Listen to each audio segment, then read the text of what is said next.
And really what I want to do today is tell you a story. I've got a PowerPoint presentation, but it's really a story that I want to tell you, and a very open and honest story about where Schneider were in 2017 with our programme, and where we are today, how we got there. I'm going to also touch on the Apprenticeship Levy, which I'm sure you're all familiar with.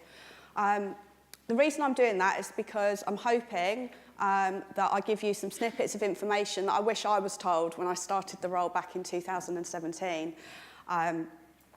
So, just to put it into some context, I don't know how many of you know Schneider. I certainly didn't know them when I joined and started with them. Our PR company call us a Ferrari locked in the garage because we're a global leader in energy management and automation with revenues over 24 billion and over 140,000 employees worldwide. The top figure is quite interesting from the early talent point of view. 5% of our revenue we invest back into R&D, and that is so attractive to our early talent market. They're really interested to work for a company that gives back and tries to make a better future for all of us. We're evenly distributed across the world, so we've got a real even distribution. My role, I look after the UK and Ireland, so I don't work globally. I look after UK and Ireland. So we have 4,500 people in UK and Ireland, revenues over 2 billion, offices 50 plus.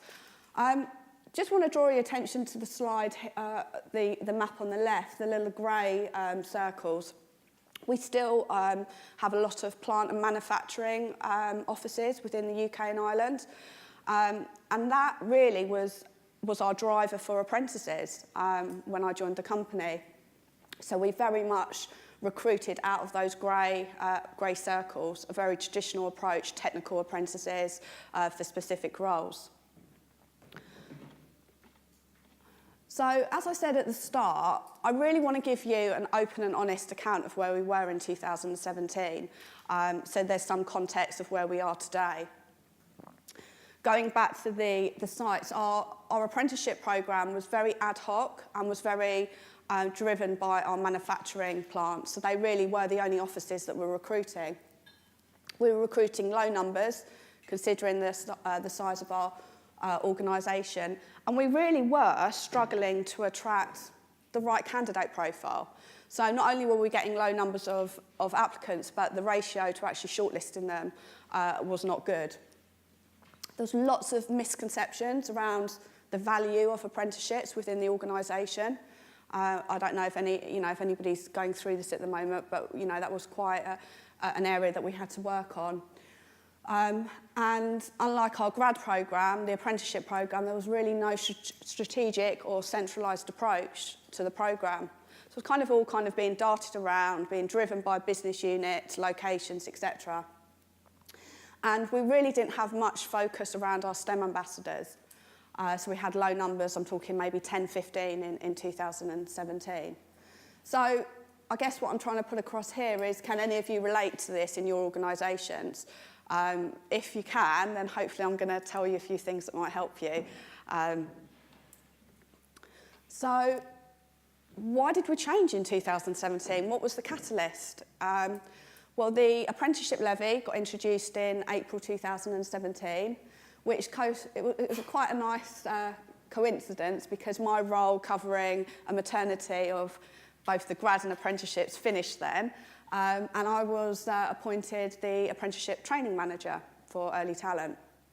They recognised that to really make this work, you had to put somebody in a role, whereas before it was like a bit of a tag-on to our grad programme. If you've got time, can you do a little bit of apprenticeship recruitments? The grads were really, centre stage. We also had a very big push for D&I globally within the company. And the company started to recognise that we had an ageing workforce and a skill shortage, and that we were going to run out of the skills that we need. And we started to really struggle to recruit like for like. And the business started to realise that they really needed to start to grow people from within, and that they didn't have to just be grads. You know, apprentices can go into roles, and not all of our roles needed degrees. And I think that was like a real sort of light bulb moment for the business. And the catalyst as well was the fact the programme needed to be centralised, and we needed to leverage our brand. If you spoke to any of the apprentices that we recruited kind of 2018, they would have just talked to you about the part of the business that they've joined. You know, I've joined eco buildings in London. That's how they saw Schneider, not as the global brand that we are. And you know, we're really missing a trick there, because as a global brand, we have so much to offer. So those were the catalysts for change for us. I haven't got time to go through all of them, so I just wanted to kind of take you through the Apprenticeship Levy. And again, just out of interest, a show of hands, are you all aware of the Apprenticeship Levy? Don't be scared, put your hand up. Cool. So you're all aware of it. So I hope I'm not kind of teaching you to suck eggs, but I thought it was worth just going through this. And when you're looking at this, you're probably going to know what I'm talking about. But what we do is we actually use this to educate our business, because although you in the role will understand, or as an HR business partner, somebody close to it, or in talent acquisition, the business still, you know, they still don't understand what the levy's about. So why was it introduced? Well, the government had a vision, a 2020 vision, to really transform apprenticeships, to try and get organisations to take a little bit of ownership and take them a bit more seriously. They wanted them to be high quality and a prestigious path. I think, you know, most organisations, their grad programmes were very much centre stage, as I said before, and apprenticeships kind of got a bit of a raw deal, certainly did in Schneider. They wanted them to be across all sectors. So I think there was a real, you know, recognition that it's not just engineering and construction, that they need to be across all sectors and that it can work, and in all parts of the country. So who does it affect? So it affects all employers in all sectors, but it does only affect organisations who pay over 3 million in their wage bill. And that's actually less than 2% are paying the Apprenticeship Levy. And again, just a show of hands, how many of you are aware your organisation pays the Apprenticeship Levy? Oh, wow, okay. So we're all working for large players out there. How much do we pay? We pay 0.5% of our wage bill. And we do pay for England, Scotland, Ireland and Wales. However, you are only able to use it for employees in England who spend 50% or more of their time. So there's a bit of a grey area. For us, that's 95% of our employees. So the levy was introduced in April 2017 with a vision. Has it achieved its goal? Unfortunately not. You can see from the slide, I've just noticed an extra digit there, which shouldn't be. But apprenticeships fell by 28%. So it was about 120,000 less apprenticeships after introducing the levy. And only 13.7% of the funds have been used. So we've still got 2.7 billion sitting in the digital accounts unused. Any of you are doing the same role as me, I get really frustrated around this, because I think the government should be using the levy not just for qualifications and education, but helping us to, with our STEM ambassadors, with our advertising materials, going out to schools, all things that cost money, but really will make a difference to apprenticeships. We've moved our apprenticeship programme forward, but unfortunately the levy hasn't achieved what it set out to do. And again, just a show of hands, since the levy was introduced, has your organisations taken on more apprentices? Okay, so a low number. Yeah, low. So the figures around has it achieved its goal have decreased. However, the good news is that the standards, there's lots more standards, so there's a lot more opportunity to bring people in and put them through different frameworks. So we've got 390 at the moment, with a further 197 in the process, and another 71 that are being introduced. So the amount of standards that are coming in are increasing. I'm currently looking at a new sales degree apprenticeship that's come in, and that takes them up to a degree. There are masters, etc. There are lots of providers out there. Obviously, when the levy was introduced, people were looking at, how can they work with organisations to use their levy. So there's currently 2,571, and out of those, we have 261 that are employers. So employers who have become training providers themselves, like British Gas, Rolls-Royce, etc., Barclays. This is great, but it does obviously leave open to, picking the right training provider when you've got that many. How do you do that? And some of them are obviously better than others. So how can you use the levy? Well, the first point is fairly straightforward. That's my role. Apprentice plus apprenticeship means you get levy funding. You can also use it for existing employees, so they don't have to be an apprentice. And I think this is a really big area that we're certainly looking at within Schneider, not personally me, but one of my colleagues. So if you've got an existing employee who stopped their training at maybe a BTEC, you could then take them on and do a degree. We've recently put through our customer care department through customer care apprenticeships, their existing employees, so they don't have to have the job title apprentice. So this would be an area that I'd certainly suggest that you go back into the business and explore.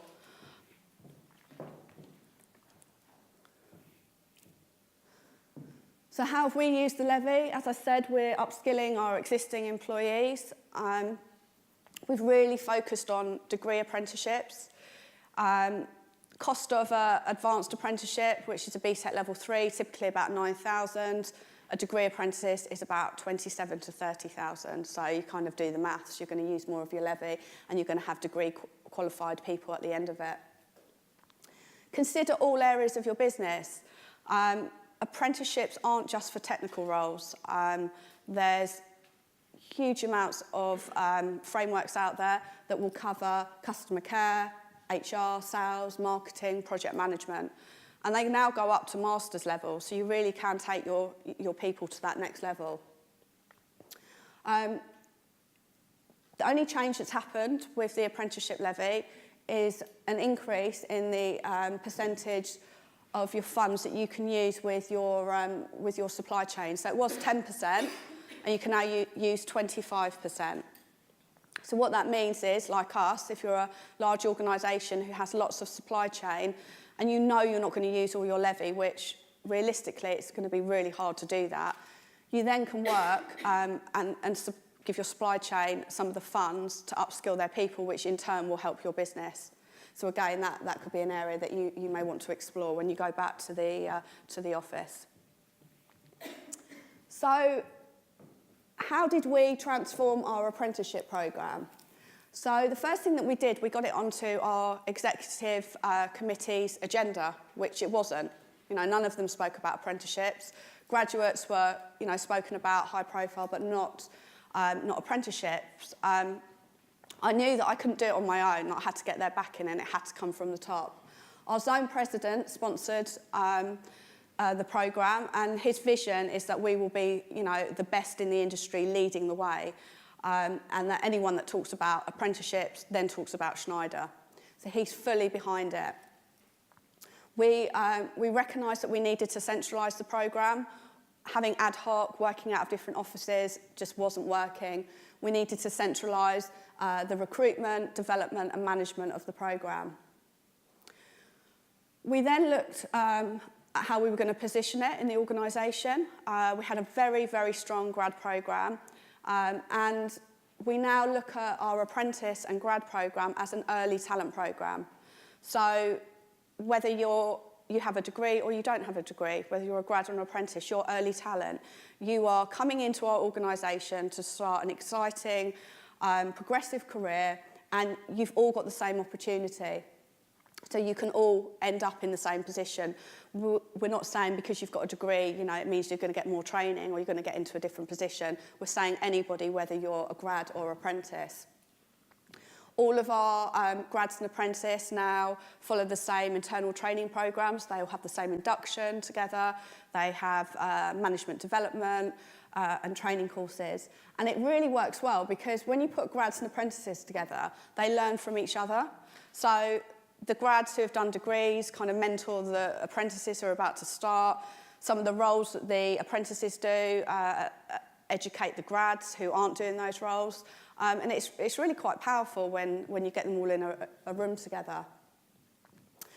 As I said, we were very traditional in our approach to apprenticeships. So we offered an advanced apprenticeship, BTEC level 3, typically in electrical electronics. That was pretty much what we offered. So I started to look at the market, and we now offer 3 types of apprenticeships, a degree and higher. And I have to say the degree apprenticeship has been really, really successful and something we're extremely proud of. We also recognised that part of an apprenticeship isn't just going to college, doing your MVQ or going to university. Where a lot of companies fail is the actual internal training and on-the-job experience that these guys get. So we started to assign apprentice managers throughout the organisation for each business stream that we have. So those individuals are responsible for putting together the internal training for these guys who join. So what they're doing on a day-to-day basis. And, you know, if you come, you know, you can have a great day at university or college, but if you're coming into the workplace and nobody's managing you or you're not being given the type of work, you're going to feel pretty demotivated, whether you're an apprentice or not. But, you know, we really sell it to them and we need to deliver. And we recognise that a single person cannot manage, you know, a business of our size. So each of these apprenticeship managers have put together an internal plan of what these guys are going to do, whether it's from a 2-year or a 4-year programme. So there's real structure. And they really like that, you know. The apprentices love seeing what they're going to be able to do, not just, well, you're going to be doing this, you're going to be doing that. They like to see the detail. We use best practice from one of our business units. So I did struggle to begin with. There was some resistance. Although I had the backing of the zone president and the executive team, there were still parts of our business that were slightly, you know, I want to keep hold of this. We don't want to centralise. We do it how we do it. And they were quite resistant. And I could have presented this all day long to them and they were not going to change their mind. So in the end, I backed off, which is not like me. I'm normally like a bull in a china shop, but I backed off. And I worked really closely with our eco business who really wanted this to work. They were pushing me. They'd been waiting for somebody to do my role for like 3 years. They were there waiting. They'd approached Lincoln University. They wanted a degree apprenticeship. They wanted to recruit in a more strategic approach. They wanted to advertise in the right places. They wanted to do assessment centres. And they wanted to make a difference to their business. So I worked really closely with them and then used them as a benchmark of best practice. And it's so contagious. People start to see the results and they speak for themselves. So if you do work in a business like myself that has different business units, I suggest, you know, if you have one that works closer with you, that maybe you follow that too. We rebranded the programme, as I touched on earlier. We're very much selling ourselves as a location-based business unit apprenticeship programme. And location is still really important to apprentices. Typically, they look to travel about 20 miles. So we haven't lost the location, but we've just rebranded as a global brand leader because that really attracts people to apply. They want to know that if they want to move and, you know, maybe work in Australia or Dubai, they're able to. We can offer them that. So we need to make sure that they're aware of it. The other thing that we did was we changed the language in our promotional and advertising material. I went on a seminar about 18 months ago and I joined one of the focus groups. It was all about language that people use, are still using, so many acronyms. And why would you think a 16-year-old would actually understand that? Half the time I don't understand, let alone them. And as soon as they see a word that they don't understand, they switch off. They don't go and look and check what does that mean, they just switch off. So we looked at how we used our material and made it super user-friendly. And that took quite a lot of work because people in the business still wanted to do it their way. So I needed their information and then I needed to kind of reword it, but we did get there in the end. We introduced a new digital brochure. So that's our apprenticeship brochure, which has all about the scheme, lots of stories around apprentices who have joined and what they do, which is so important because a lot of apprentices will just apply for like 50 apprenticeships and not really understand what they're applying for. The schools don't give them much information, so we've developed this. This is what, apprentices want to do. They want to have a digital brochure that you give them to. It's a memory stick. No paper involved. We're a digital business and they like to be digital, so that's what we did. We started, I looked at the market of where I wanted to advertise to get the brand out there, and I chose not go to uni, rate my apprenticeship, so we're now one of the top 100 companies, all about school leavers. And for the first time last year, UCAS worked with organisations and they basically sold you a database of individuals who had applied for degrees that were relevant for your business, and you would then send them out the information about your apprenticeship programme, which is really good and a good way forward because schools do not promote apprenticeships and certainly not the degree apprenticeships, so that worked really well. We did lots of internal promotion around the scheme. We've got 4,500 people, lots of them are parents, or have nieces or nephews, friends. 80% of school leavers are influenced by their parents. And as a result, we've got lots of referrals. We've got lots of people's sons, daughters, nephews, nieces, friends working with us. So that worked really, really well.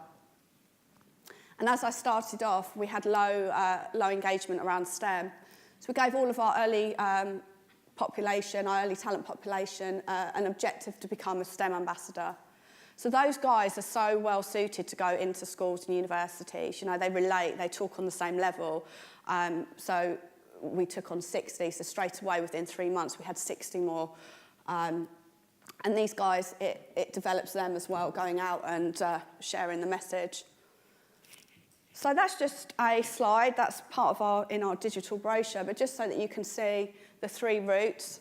So we started with the first column, that's what we offered, and we now have worked up and we offer 3 routes. With the way education has changed, not everybody can afford to go to university. Not everybody wants to. Some people are, they're ready to start working. And when you think about it, to work for a global leader, to do a degree in 4 years, it's fully funded, to be working with people with 20, 30 years experience, and to be earning a salary. When they finish their degree in 4 years, they're going to be so marketable and they're going to have so much knowledge. So it's a really, something that we're really proud of.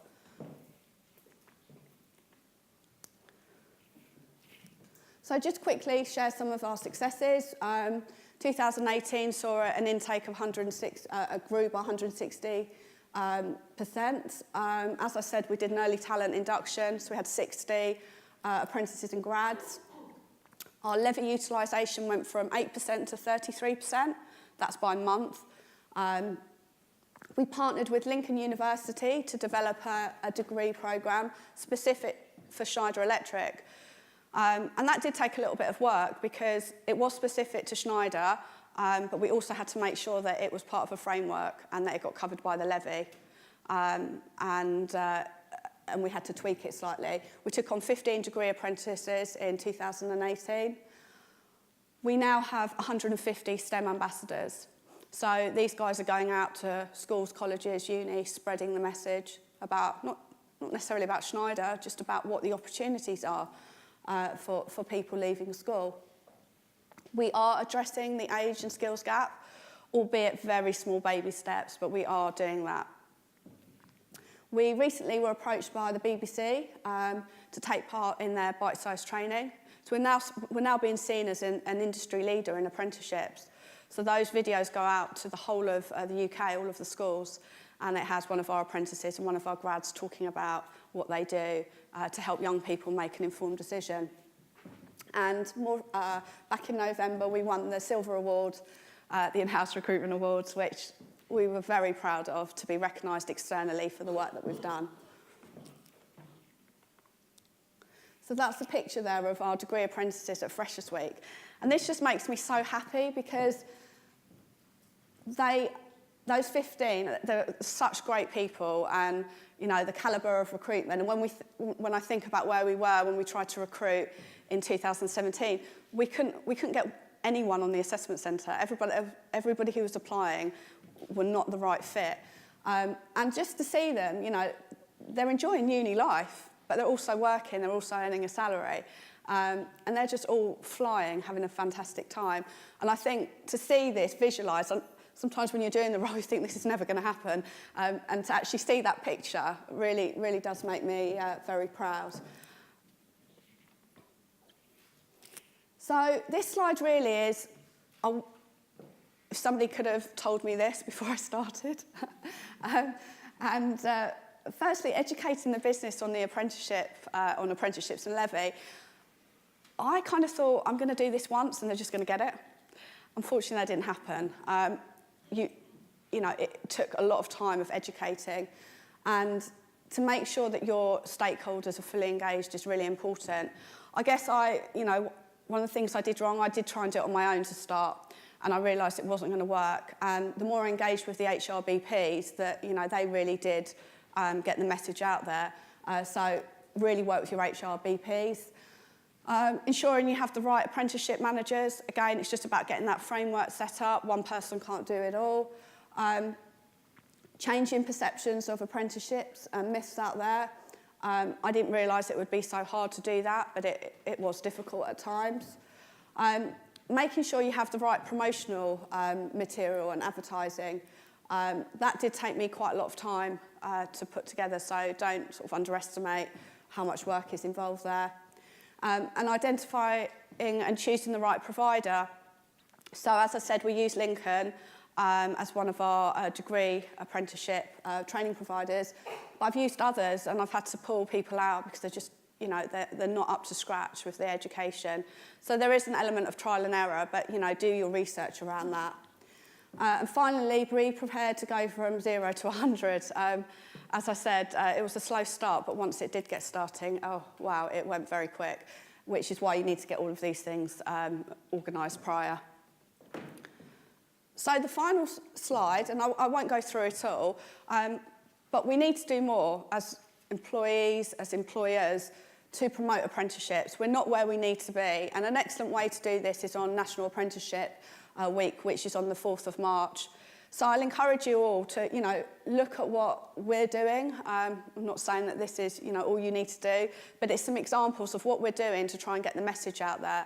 You know, talking about apprenticeships, bringing in suppliers to showcase what they can offer, using apprenticeship life stories. We're attending about 4 career fairs in the next couple of weeks, and each of them have asked for one of our apprentices to not do a presentation, but just share their story. And I think that's really, really powerful to, you know, they don't really want to hear about, you know, your strategy and things like that. They just want to understand what it's like to be an apprentice. So, so these are the things that we're doing. And I do challenge you to go back into the organisation and suggest, even if you just do one thing on National Apprenticeship Week, it will make a difference.